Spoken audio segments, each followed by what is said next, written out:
जय हिंद साथियों, कैसे हैं आप लोग। आई होप कब लगे होंगे आपकी जो स्टडी चलेगी बहुत ही बेहतरीन चलेगी। तो आज के सेशन में बात करने वाले हैं क्लास 12 के हिंदी के चैप्टर 7 का ऑब्जेक्टिव क्वेश्चन। याद रखिएगा, कल के क्लास में हमने चैप्टर 6 का बात किया था और चैप्टर 6 में हम लोग सारे ऑब्जेक्टिव क्वेश्चन देख लिए थे। एक भी क्वेश्चन नहीं देखे थे, याद रखिएगा। आज भी देखेंगे हम लोग चैप्टर 7, ठीक है। और चैप्टर 7 में जो है वो तमाम ऑब्जेक्टिव क्वेश्चन को देखेंगे जो आपके फाइनल एग्जाम में आता है, ठीक है। आप लोग भी अच्छे तरीका से आंसर को टिक आउट कीजिएगा और सारे क्वेश्चन को अच्छे तरीका से देखने का प्रयास कीजिएगा। तो हम अपने क्वेश्चन की तरफ बढ़ेंगे। इससे पहले क्लास को लाइक नहीं किए और चैनल को सब्सक्राइब नहीं किए तो सारे बच्चे एक बार क्लास को लाइक कर लेंगे और चैनल को सब्सक्राइब कर लेंगे, ठीक है ना। और आप लोग अच्छे से सारे क्वेश्चन को देखेंगे, ठीक है ना। और देखिए, ये चैप्टर 7 का जो नामुआ है वो सादा नीरा है, ठीक है ना। वो सादा नीरा है और वो सादा नीरा पाठ के लेखक जो होंगे जगदीश चंद्र माथुर जी होंगे, याद रखिएगा, ठीक है ना। इसमें का सारे ऑब्जेक्टिव क्वेश्चन देखेंगे और एक भी क्वेश्चन को जो है डाउट नहीं होने देंगे, ठीक है ना। ये कह रहा है 1 नंबर क्वेश्चन करें कि ओ सादा नीरा पाठ के लेखक का नाम क्या है। बहुत इंपॉर्टेंट क्वेश्चन है। ओ सादा नीरा पाठ के लेखक का नामुआ जो है क्या है, तो याद रखिएगा मलय जी है, ठीक है। सॉरी, मलय जी कह रहे हैं, जगदीश चंद्र माथुर जी है, ठीक है ना। जगदीश चंद्र माथुर जी है, याद रखिएगा। और यह आपके एग्जाम में कई कई बार प्रश्न पूछा गया है, ठीक है। तो आपको याद रखना होगा, ठीक है। ऑप्शन सी वाला सही हो जाएगा, ठीक है। 1 का ऑप्शन सी हो जाएगा, याद रखना होगा। चलिए अगला क्वेश्चन की तरफ बात करते हैं। और अगला क्वेश्चन यानी 2 नंबर क्वेश्चन देखिए क्या कह रहा है। कह रहा है ओ सदनीरा गढ़ की कौन सी विधा है, ठीक है ना। गढ़ की जो है कौन सी विधा है, तो याद रखिएगा कहने का मतलब है ओ सदनीरा पाठ जो है वो क्या है। लिखा निबंध है कि लेखक है कि भाषण है, नाटक है, क्या है। तो आपको पता होनी चाहिए कौन निबंध है। एक प्रकार का निबंध है ओ सदनीरा पाठ जो है निबंध है, याद रखिएगा। आपके एग्जाम में यह प्रश्न जो है कई कई बार पूछा गया है, तो आपको याद रखना होगा, ठीक है। चलिए अगला क्वेश्चन की तरफ बात करेंगे। और अगला क्वेश्चन आपकी स्क्रीन पर है, ठीक है ना। आप लोग आंसर को जो है क्या कीजिएगा, देख कर टिक आउट ना कीजिएगा, क्योंकि पहले ही आंसर को टिक आउट हम लोग कर दिए है। तो आप लोग क्या कीजिएगा, देख कर आंसर को टिक आउट आपको नहीं करना है, तो नहीं करना है, ठीक है। चलिए 3 नंबर क्वेश्चन करें कि ओ सदन पाठ किस मूल पुस्तक से उत्कृष्ट है, ठीक है ना। उत्कृष्ट है, जल्दी से जो है ना बतला दीजिए। 3 का ऑप्शन क्या हो जाएगा, तो याद रखिएगा बोलते क्षण से। क्या बोलते क्षण से, ऑप्शन ए वाला जो बच्चा टिक करा बिल्कुल सही होगा, ठीक है। ऑप्शन 3 का ऑप्शन जो हो जाएगा ये हो जाएगा, याद रखना होगा। चलिए अगला क्वेश्चन देखते हैं। और अगला क्वेश्चन कह रहा है ना, करेक्ट ओ सदानीरा किस नदी को कहा जाता है। बहुत बहुत इंपॉर्टेंट क्वेश्चन है और यह एग्जाम में आपके 2021 में और 2023 में यह प्रश्न पूछा गया है। तो आपको याद रखना होगा, ठीक है ना, कि ओ सदानीरा जो है ना, ओ सदानीरा पाठ जो है किस नदी को बनाकर उसमें लिखा गया है। तो याद रखिएगा गंडक नदी, ठीक है। याद रखिएगा आपके एग्जाम में कई कई बार प्रश्न पूछा गया है, तो आपको जो है सारे प्रश्न को अच्छे तरीका से याद रखना होगा, ठीक है। क्योंकि हम यहाँ आपको बतला दे रहे हैं कि कौन सा क्वेश्चन किस सन में पूछा गया है कि आपको तकलीफ ना हो, ठीक है। तो आपको अच्छे से याद रखना होगा। चलिए अगला क्वेश्चन की तरफ बात करेंगे। और अगला क्वेश्चन देखिए कह रहा है ना, करे कि ओ सदा नीरा पाठ में करे कि मुख्यतः किस क्षेत्र का वर्णन किया गया। बहुत इंपॉर्टेंट क्वेश्चन है। क्षेत्र मतलब जो होता है इलाका, ठीक है ना। और किस इलाका का, किस जिला का मतलब किया गया है, तो याद रखिएगा चंपारण। याद रखिएगा चंपारण का किया गया है, ठीक है। ऑप्शन ए वाला सी हो जाएगा। देखिए यहाँ पूर्वी ना पश्चिमी कोई चंपारण नहीं दिया गया, केवल चंपारण दिया गया है, ठीक है। तो आपको चंपारण ही मारना होगा, ठीक है। चलिए अगला क्वेश्चन की तरफ बात करेंगे। और अगला क्वेश्चन यानी कितना 6 नंबर क्वेश्चन आपकी स्क्रीन पर होगा। देखिए कहाँ है, देखिए यहाँ पर आ चुका है। देखिए कह रहा है ना 6 नंबर क्वेश्चन यहाँ आ चुका है आपकी स्क्रीन पर। कह रहा है कि ओ सनानीना पाठ में कहा का वर्णन किया गया है। बहुत इंपॉर्टेंट क्वेश्चन है और यह प्रश्न याद रखिएगा आप लोग के ओ सनानीना पाठ में जो है कहाँ का वर्णन किया गया है, तो याद रखिएगा गंडक नदी के किनारे का क्षेत्र का, ठीक है ना। याद रखिएगा ऑप्शन ए वाला सही होगा। 6 का ऑप्शन हम लोग ए टिक कर देंगे, ठीक है।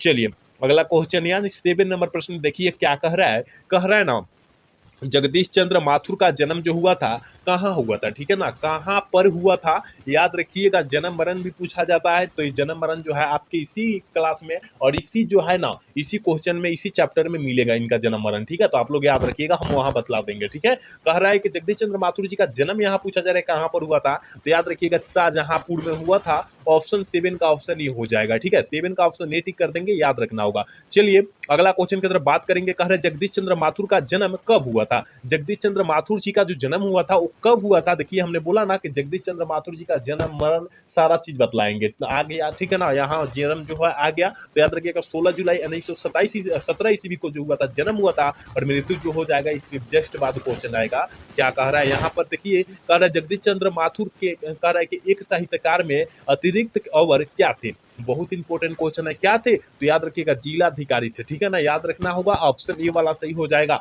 देखिए ये भी प्रश्न जो है आपके एग्जाम में 2019 में पूछा गया है, 2021 में पूछा गया है, 2023 में पूछा गया, तो आपको याद रखना होगा, सारे क्वेश्चन को अच्छे तरीके से याद रखिएगा, क्योंकि देखिए वही क्वेश्चन पूछा जाता है जो बिहार बोर्ड में पूछा जा चुका है, ठीक है ना, हिंदी में वही क्वेश्चन पूछा जाता है जो आपके बिहार बोर्ड में पहले ही पूछा जा चुका है, तो आपको तो याद रखना होगा सारे क्वेश्चन, ठीक है।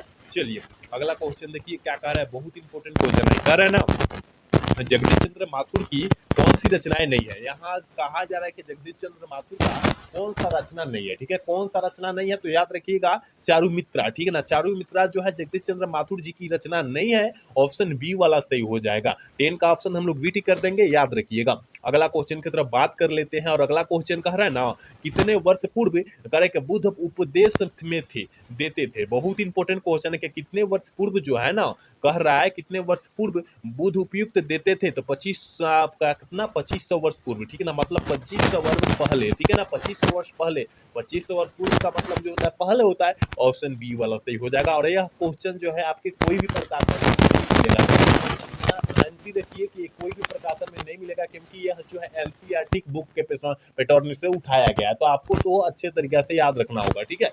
चलिए 12 नंबर क्वेश्चन कह रहा है कि हरसिन करे के हरसिन देव किस वंश के राजा थे, बहुत इंपॉर्टेंट क्वेश्चन है, कर्ण वंश, ठीक है, ऑप्शन ए वाला सही हो जाएगा, 12 का ऑप्शन हम लोग ए टिक कर देंगे, ठीक है। अगला क्वेश्चन की तरफ बात करेंगे, और अगला क्वेश्चन देखिए 13 नंबर प्रश्न आपकी स्क्रीन पर मौजूद है, ठीक है, कर रहा है कि कर्नाट वंश का शासन चंपारण क्षेत्र में कब स्थापित हुआ था, मतलब कब आ चुके थे वहां पर, कब पारित हो चुका था, स्थापित या पारित कहिए कोई बात नहीं होगा, ठीक है ना, सेम बात होता है, ठीक है। तो यहाँ कब पारित हुआ था, 12वीं शताब्दी में, ठीक है, ऑप्शन ई वाला सही कर देंगे, ठीक है। जो बच्चे अभी तक क्लास को लाइक नहीं किए, चैनल को सब्सक्राइब नहीं किए, सारे बच्चे कर लीजिए, ठीक है, क्योंकि हम आपके लिए इतना अच्छे अच्छे कंटेंट देते हैं, तो आपको तो क्या करना होगा, सब्सक्राइब और क्या करना होगा, वीडियो को लाइक करना होगा, ठीक है ना, तो सारे बच्चे कर लीजिए जितने बच्चे देख रहे हैं, ठीक है। चलिए अगला क्वेश्चन की तरफ बात करेंगे, और अगला क्वेश्चन यानी 14 नंबर प्रश्न कर रहा है ना, करे कि चंपारण क्षेत्र में कर्नाटक वंश का प्रथम राजा कौन थे, बहुत इंपॉर्टेंट क्वेश्चन है, कौन थे प्रथम राजा जो थे वो कौन थे, तो याद रखिएगा न्यायदेव, ठीक है ना, न्यायदेव थे, ऑप्शन ए वाला सही हो जाएगा, 14 का ऑप्शन ए टिक कर देंगे, याद रखिएगा।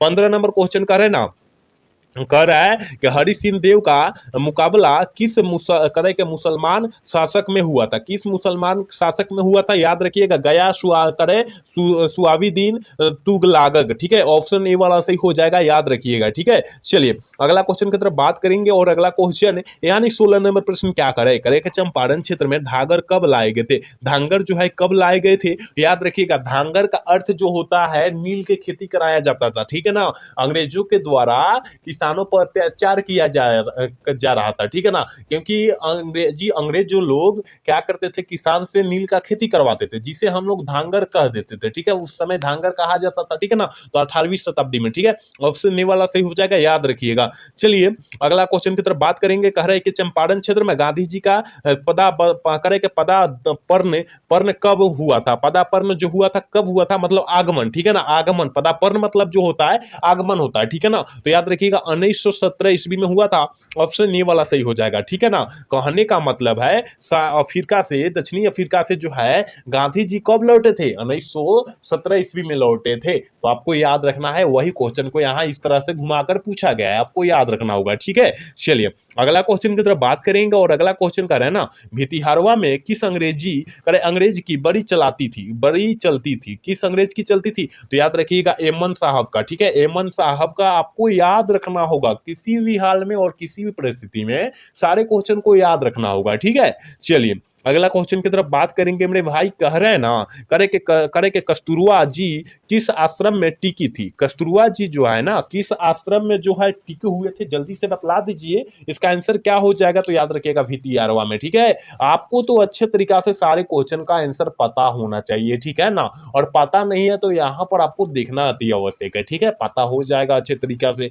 चलिए अगला क्वेश्चन की तरफ बात करेंगे, और यह क्वेश्चन का मतलब जो है हम बतला देते हैं, एक क्वेश्चन जो है आपके एग्जाम में लगातार पूछते आ रहा है, ठीक है। 2020 से और 2024 वाला को उठाकर क्वेश्चन देखिए तो लगातार पूछते आ रहा है, ठीक है। तो आपको जो है यह क्वेश्चन याद रखिएगा और बहुत आसान क्वेश्चन है कि पुंडलिक जी कौन थे, पुंडलिक जी कौन थे, यहाँ पुंडलिक जी होना चाहिए, पुंडलिक जी लिखा गया है, ठीक है ना। तो याद रखिएगा पुंडलिक जी जो थे शिक्षक थे, ठीक है ना। पुंडलिक यहाँ होना चाहिए, पुंडलिक जी लिखा गया है तो आपको घबराना नहीं, पुंडलिक होता है, ठीक है ना। तो शिक्षक थे, ठीक है ना, याद रखिएगा। और यह भितिहारवा से बुलाए गए गांधी जी के द्वारा शिक्षक थे, ठीक है ना। कैसा शिक्षक थे, तो यह गांधी जी के द्वारा भितिहारवा से बुलाए गए शिक्षक थे, ठीक है। तो आपको याद रखना होगा और यह आपके एग्जाम में बहुत ही बार पूछा गया तो आपको याद रखना अति आवश्यक है, ठीक है। चलिए अगला क्वेश्चन की तरफ बात करेंगे और अगला क्वेश्चन यानी कितना नंबर क्वेश्चन, यानी देखिए यहाँ 21 नंबर क्वेश्चन देखिए क्या कर रहा है, कह रहा है ना, कह रहा है मेरे भाई करे लोरिया से निकलकर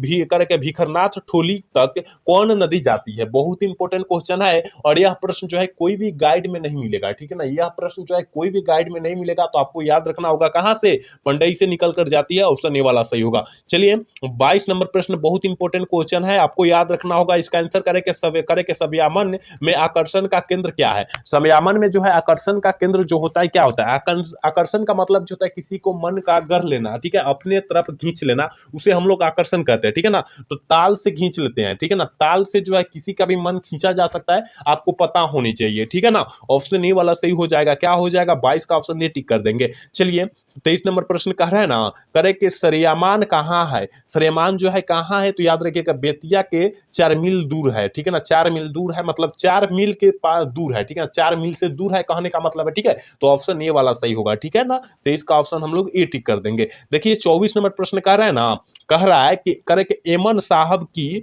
कोठी में मालिक थे, किस कोठी के मालिक थे। बहुत इंपॉर्टेंट क्वेश्चन है और यह एग्जाम में आपके आने का बहुत ज्यादा चांसेस है, आपको याद रखना होगा, ठीक है ना। एमन साहब किस कोठी के मालिक थे, तो याद रखिएगा अमोलवा के, ठीक है ना, याद रखिएगा ऑप्शन ए वाला सही हो जाएगा, ठीक है। चलिए इस चैप्टर का लास्ट क्वेश्चन है यानी 25 नंबर क्वेश्चन है, ठीक है। कह रहे कि कर्नाट वंश के राजा मूलतः कहाँ के निवासी थे, कहाँ के वासी थे या निवासी थे, कहाँ के, तो याद रखिएगा दक्षिणी के, ठीक है, दक्षिणी या फिर क्या कहते हैं, ऑप्शन बी वाला सही हो जाएगा, ठीक है। तो इस चैप्टर से जो है 25 क्वेश्चन था और 25 क्वेश्चन को हमने बहुत बेहतरीन तरीका से देखा और आप लोग भी अच्छे तरीका से देखा। तो आप लोग अच्छे तरीका से सारे क्वेश्चन को याद कर लेंगे और यहां से अगर याद कर लेंगे तो आपका एग्जाम में 4 से 5 नंबर कंठस्थ हो जाएगा। तो आपको याद करना अति आवश्यक है, ठीक है, याद करना बनता भी है आपको, ठीक है। कल जो है हम लोग 8 चैप्टर की बात करेंगे, कितना 8 चैप्टर की बात करेंगे और आप लोग अच्छे तरीका से देखने का भी प्रयास करेंगे। और आप लोग देखिए 1 chapter 2 chapter 3 chapter 4 chapter 5 chapter 6 chapter नहीं देखे हैं तो देखने का प्रयास कीजिएगा आप लोग, ठीक है ना,